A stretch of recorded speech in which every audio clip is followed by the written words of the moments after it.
দর্শক, এই মুহূর্তে রাজধানীর মৎস্য ভবনের সামনে আছেন আমাদের সিনিয়র রিপোর্টার নিয়াজ মাকদুম। সরাসরি কথা বলবো তার সাথে। নিয়াজ, আমরা কিছুক্ষণ আগেও আপনার থেকে বিক্ষোভের সবশেষ কর্মসূচি সম্পর্কে জেনেছি, আবারও আপনার কাছে এই মুহূর্তের অবস্থা সম্পর্কে জানতে চাইছি। দর্শক, রাজধানীর মৎস্য ভবনের সামনে বিএনপির ইঞ্জিনিয়ার ইশরাক হোসেন উপস্থিত হয়েছেন। তিনি এখন বক্তব্য দিবেন, আমরা সেটার জন্য অপেক্ষা করছি।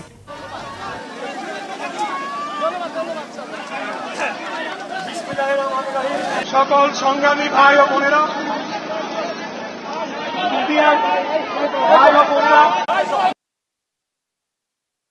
যারা আইন শৃঙ্খলার পরিস্থিতি আমাদের এই অনুষ্ঠানকে সফল করার জন্য সহায়তা করেছে, তারা সহ আমার বাংলাদেশ জাতীয়তাবাদী দল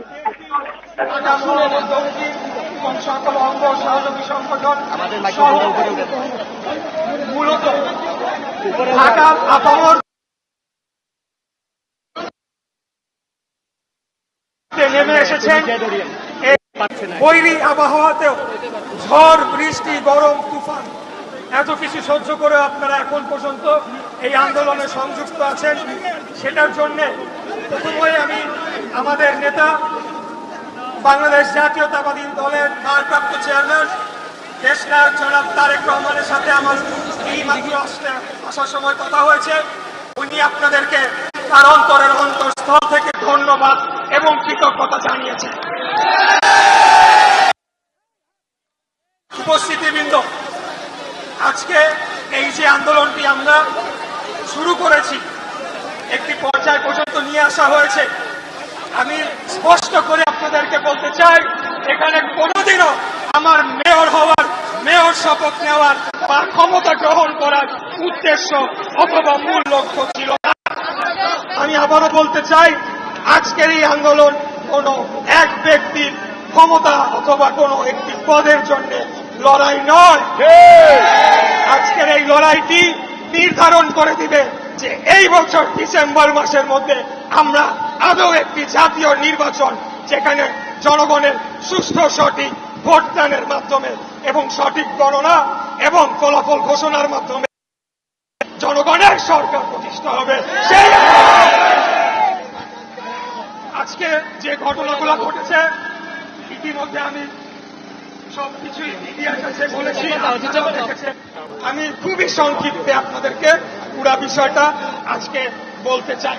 2020 সালের 1 ফেব্রুয়ারি আমার নির্বাচনের 30 দিনের মাথায় 3 মার্চ ইলেকশন কমিশনের যে ট্রাইব্যুনাল, সেই আইনটি মেনে করা হয়েছে। দীর্ঘদিন যাবৎ কোনো প্রতিকার পাই নাই, দেশে আইনের শাসন ছিল না। খুনি হাসিনার আত্মীয় মেয়র তাপসকে অবৈধভাবে রাত 1:30টার সময় জোর করে গ্যাজেট ঘোষণা করে বিজয়ী ঘোষণা করা হয়েছিল। যখন 5টা থেকেই আমরা বিভিন্ন কেন্দ্র থেকে ফলাফল পাচ্ছিলাম, আমি এগিয়েও ছিলাম, 6:15টার দিকে বন্ধ করে দেয়, রাত 1:30টার দিকে তখন এটা একটা বানোয়াট ফলাফল ঘোষণা করে।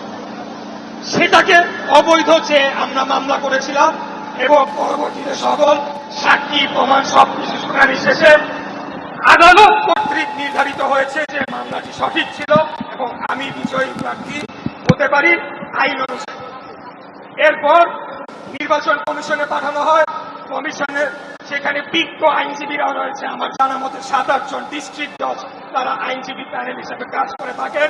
তারা পুরো মামলাটি পুঙ্খানুপুঙ্খভাবে সেটিকে পরীক্ষা নিরীক্ষা করে দেখেছেন এবং নিশ্চিত করেছে একটা যাতে এখানে কোনো গ্যাপ না থাকে।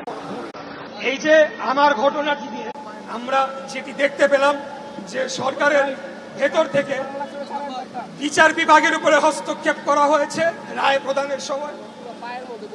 নির্বাচন কমিশনকে এক প্রকার জিম্মি করার চেষ্টা করা আজকে হয়েছে, আপনারা দেখেছেন। এবং সম্পূর্ণ ব্যুরোক্রেসি তারা নিয়ন্ত্রণ করছে। এখন এই অবস্থায় আমার একজন প্রার্থী, আমার সাথে যদি এই আচরণ করা হয়, যখন জাতীয় নির্বাচন হবে, রাষ্ট্র ক্ষমতা পরিবর্তনে আসবে, তখন আপনারা আশা যে নিরপেক্ষভাবে বাংলাদেশে জাতীয় নির্বাচন হবে, এরা এই সরকারে থাকা অবস্থায় আপনারা বলেন না কেন ভাই হবে? এখানে আমাদের রাষ্ট্রের যে মৌলিক রাষ্ট্র ব্যবস্থা, সেটার প্রশ্ন চলে আসছে এবং এই কর্মকাণ্ডের মধ্যে দিয়ে এই উপদেষ্টা যারা এটার মধ্যে জড়িত, সরকারের উদ্দেশ্য নির্দেশ ছাড়া তো অবশ্যই এই পর্যন্ত এটা আসতো না। অতএব উদ্দেশ্য সম্পর্কে আমরা জনগণের সামনে আজকে উন্মোচন করে দিলাম।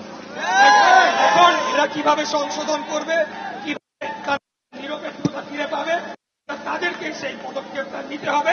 এবং আমি ব্যক্তিগতভাবে মনে করি তার প্রথম কাজটি হচ্ছে স্থানীয় সরকার উপদেষ্টা আসিফ মাহমুদ সজীব ভুঁইয়াকে অবিলম্বে পদত্যাগ কেবলমাত্র বাংলাদেশের গণতন্ত্র, বাংলাদেশের জনগণের ভোটের অধিকারের জন্য আজকে আমাকে এই আন্দোলন নিয়ে রাস্তায় নামতে হচ্ছে। আমি ওনাদের শুভকামনা করি। ওনারা পদত্যাগ করে যে রাজনৈতিক দলের তারা সদস্য হয়েছেন বা হতে চান সেখানে গিয়ে সাংগঠনিক রাজনীতি করেন। সরকারের উপরে আর হস্তক্ষেপ চলবে না, হতে দেব না। এবং আমরা সুনির্দিষ্টভাবে নির্বাচনের রোডম্যাপ চাই। এখন এটা পরিষ্কার হয়ে গিয়েছে। আমরা আজকে এখানে এই কারণে আসি নাই যে একটা গ্যাঞ্জাম বাঁধাবো। এখন অনেকদিন আন্দোলন হাসিনা তো নাই, কি করা যায়, এখানে সেই উদ্দেশ্যে আমি এসেছি যে এখানে একটা সমাধান করতে হবে, এমন শান্তিপূর্ণ সমাধান যেখানে সকল গণতন্ত্রী মোনা এবং আমাদের সহযোগী আন্দোলনকারী যতগুলো রাজনৈতিক দল ছিল তারা যাতে পাশাপাশি সহ অবস্থান করে তাদের রাজনীতিটা করতে পারে, ক্যাম্পাসে যাতে সহ অবস্থান করতে পারে এবং আলটিমেটলি একটা নির্বাচনের মাধ্যমে সরাসরি ভোটের মাধ্যমে জনগণের সরকার প্রতিষ্ঠিত হোক, যারা এসে সংস্কারগুলো দীর্ঘমেয়াদে করবে। এই আশা নিয়ে এই কথাগুলো বলার জন্য আজকে আমি আপনাদের সামনে এসেছি। আমরা বলবো যে আমাদের এখন পেছনে ফেরার কোনো সুযোগ নাই। এখন আমরা রাজনৈতিক দল হিসেবে বিএনপি আমাদেরকে ফসল ঘরে নিয়েই এখান থেকে ফেরত যেতে হবে।